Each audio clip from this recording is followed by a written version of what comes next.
श्री शिवाय नमस्तुभ्यं दोस्तों जैसा कि आप सब जानते हो कल है बुधवार का दिन। दोस्तों अगर आप बुध ग्रह को मजबूत करना चाहते हो तो आपको बस एक हरी इलायची और गुड़ के टुकड़े से अचूक उपाय करना है। यदि आप इस उपाय को करते हो तो आपकी जो भी मनोकामना होगी, चाहे वो धन को लेकर हो, व्यापार को लेकर हो, नौकरी को लेकर हो, या फिर आपके जीवन की कोई बड़ी से बड़ी मनोकामना है, तो इस उपाय को करने से आपकी मनोकामना अवश्य ही पूर्ण हो जाएगी। गुड़ और हरी इलायची वाला उपाय उन लोगों को करना है जो बहुत ज़्यादा कर्ज में डूबे हुए हैं, या फिर जिन लोगों को पद प्रतिष्ठा की कमी होने लगती है, या फिर दोस्तों आप किसी कार्य के लिए बाहर जाते हो, आपको सफलता नहीं मिलती है, तो भी आप इस उपाय को अवश्य कीजिए। साथ ही अगर आपके बच्चों का मन पढ़ाई में नहीं लगता है, आपके बच्चों को त्वचा संबंधित रोग है, तो भी आप इस उपाय को कर सकते हो। तो दोस्तों पूज्य गुरु जी कथा को सुनकर उपाय को अच्छे से समझाने का प्रयास करेंगे। तो आइए दोस्तों जानते हैं उपाय कैसे करना है। पहला जो उपाय है दोस्तों वह है, अगर आपके जीवन में कर्ज की बहुत ज़्यादा समस्या है, या फिर आपकी कोई मनोकामना है, चाहे वो धन को लेकर हो, व्यापार को लेकर हो, नौकरी को लेकर हो, जो भी आपकी विशेष मनोकामना है, तो इस उपाय को अवश्य कीजिए। इस उपाय को करने के लिए सबसे पहले आपको लेना है एक गुड़ का टुकड़ा, साथ ही आपको लेनी है एक हरी इलायची। अब आपको इन्हें लेकर चले जाना है जहाँ भी गणेश जी का मंदिर हो। गणेश जी का मंदिर दोस्तों ऐसा होना चाहिए जो सिंदूरिया कलर के गणेश जी होते हैं ना, आपको ऐसे मंदिर में जाना है जहाँ पर गणेश जी को चोला चढ़ता हो। गणेश जी के मंदिर में पहुँचकर आपको ये जो आपके पास गुड़ और हरी इलायची है, ये आपको वहाँ पर रख कर आनी है गणेश जी के सामने, या फिर आप भोग जैसे भोग लगाते हैं ना, वैसे आप भोग सब लोग गणेश जी के सामने रख देना। फिर आपको वहीं पर खड़े होकर आपकी मनोकामना जो भी है, चाहे वो धन को लेकर हो, व्यापार को लेकर हो, नौकरी को लेकर, या फिर दोस्तों आपके जीवन की कोई बड़ी से बड़ी समस्या है, तो अपनी समस्या कहिएगा, फिर आपको अपने घर पर आ जाना है।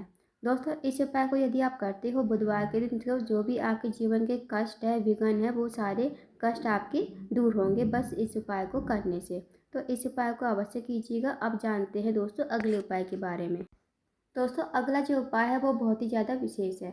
आपको प्रत्येक बुधवार, जब भी बुधवार का दिन आए ना, आपको प्रत्येक बुधवार को सफ़ेद गाय को हरा चारा और थोड़ा सा गुड़ खिलाना है। यदि आप प्रत्येक बुधवार को ये उपाय करोगे ना दोस्तों, तो आपके चेहरे पर तेज आएगा, साथ ही साथ आप जिस भी कार्य में हाथ डालोगे वो कार्य आपका होता चला, और साथ ही साथ इस उपाय को करने से आपका जो बुध ग्रह है वो भी मजबूत होगा, आपके किसी कार्य में विघ्न बाधा नहीं आएगी। तो इस उपाय को अवश्य कीजिएगा। प्रत्येक गौ माता को हरा चारा और थोड़ा सा गुड़ अवश्य ही खिलाइएगा। अब जानते हैं दोस्तों अगले उपाय के बारे में। दोस्तों अगला जो उपाय है, अगर आपका कोई कार्य अटका हुआ है, बहुत दिनों से पूर्ण नहीं हो रहा है, आप नौकरी के लिए जाते हो, नौकरी में आपको सफलता नहीं मिल पाती है, तो आप इस उपाय को अवश्य कीजिए। इस उपाय को आपको अपने घर पर ही करना है, कहीं आपको मंदिर जाने की ज़रूरत नहीं है। आपको सबसे पहले एक दीपक तैयार करना है। दीपक आप मिट्टी का तैयार करोगे, और गोल बाती का घी का दीपक आपको तैयार कर लेना है। साथ ही आपको लेनी है एक हरी इलायची।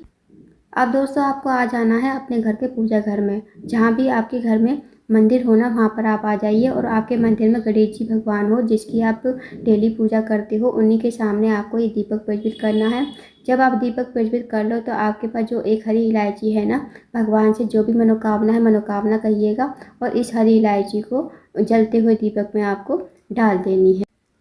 उसके बाद आपको 11 या 21 बार ओम गण गणपते नमः का, या फिर ओम गणेशाय नमः का जाप करना है, और आपको प्रार्थना करनी है कि जीवन से सारे संकट दूर हो। जैसे भी आपको प्रार्थना करनी है गणेश जी से कर लीजिए। बस आपको छोटा सा विशेष उपाय करना है। इस उपाय को आपको अपने घर पर ही करना है, तो इस विशेष उपाय को भी अवश्य कीजिएगा। अब जानते हैं दोस्तों अगले उपाय के बारे में। दोस्तों अगला जो उपाय है वो है रोग मुक्ति के लिए। यदि आपके घर में कोई व्यक्ति काफ़ी दिनों से बीमार पड़ा है, उसकी जो बीमारी है दूर होने का नाम नहीं ले रही है, तो आप इस उपाय को अवश्य कीजिए। इस उपाय को करने के लिए सबसे पहले आपको लेना है एक लोटा जल, साथ ही आपको लेनी है एक बेलपत्र। जो आप बेलपत्र लोगे ना, वो कहीं से कटी फटी खंडित नहीं होनी चाहिए, इस बात का विशेष ध्यान रखना। अब दोस्तों आपको चले जाना है शिव जी के मंदिर में। शिव जी के मंदिर में जाकर सबसे पहले आपको एक लोटा जल श्री शिवाय नमस्तुभ्यं कहते हुए शिवलिंग के ऊपर समर्पित कर देना है। उसके बाद जो दोस्तों आपके पास एक बेलपत्र है ना, वो आपको अपने हाथ में रखनी है, भगवान से प्रार्थना करनी है। उस जो रोगी व्यक्ति आपके घर में काफ़ी लंबे समय से बीमार पड़ा है, उसके लिए प्रार्थना करोगे, उसका नाम बोलोगे, गोत्र बोलोगे, और इस बेलपत्र को कुंदकेश्वर महादेव का नाम लेते हुए शिवलिंग के ऊपर आपको समर्पित कर देना है। उसके बाद आपको 2 मिनट मंदिर में बैठना है, श्री शिवाय नमस्तुभ्यम का जाप। फिर आपने जो बेलपत्र चढ़ाई थी ना शिवलिंग के ऊपर, वो आपको महादेव से विनती करके औषधि के रूप में आपको अपने घर पर लेकर आनी है। इस बेलपत्र को घर पर लाकर उस रोगी व्यक्ति खिलाना है जो रोगी व्यक्ति आपके घर में काफ़ी लंबे समय से बीमार पड़ा है। उस व्यक्ति को आपको कुंदकेश्वर महादेव का नाम लेते हुए चबा चबा कर खाने को कहना है। यकीन मानिए दोस्तों, यदि आप इस उपाय को कर लेते हो तो जो भी आपके घर में व्यक्ति काफ़ी दिनों से बीमार पड़ा है उसकी बीमारी धीरे धीरे ठीक होने लगेगी। तो इस उपाय को अवश्य कीजिएगा, बहुत ही अचूक और विशेष उपाय है। आप जानते हैं दोस्तों अगले उपाय के बारे में। अगला जो उपाय है वो भी बहुत ही ज़्यादा विशेष है, सब मनोकामना पूर्ति के लिए है। अगर आपकी कोई विशेष मनोकामना है काफ़ी दिनों से अधूरी पड़ी है तो इस उपाय को अवश्य कीजिए। इस उपाय को करने के लिए लेने हैं कनेर के फूल, आपको लेने हैं। आपको जितनी भी क्वांटिटी में कनेर के फूल मिल जाए ना आप ले लीजिए। और साथ ही आपको लेना है 1 लोटा जल और इन्हें लेकर आप चले जाए शिव जी के मंदिर में। शिव जी के मंदिर में जाकर सबसे पहले आपको 1 लोटा जल श्री शिवाय नमस्तुभ्यम कहते हुए शिवलिंग के ऊपर समर्पित कर देना है। उसके बाद दोस्तों आपके पास जितने भी फूल हैं ना, चाहे 10 हो, 15 हो, 20 हो, 25 हो, कनेर के फूल जो पीले कलर के होते हैं वो कनेर के फूल होते हैं।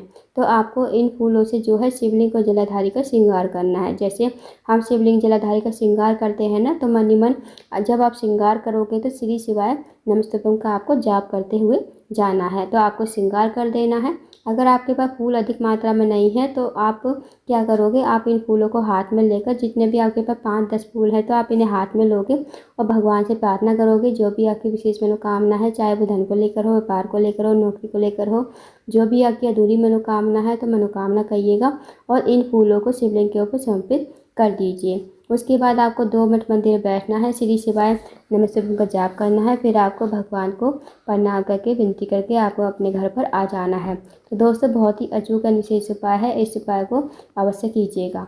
तो दोस्तों ये थे कुछ विशेष उपाय जो आपको बुधवार के दिन अवश्य ही करने हैं। इन उपाय को अवश्य कीजिएगा।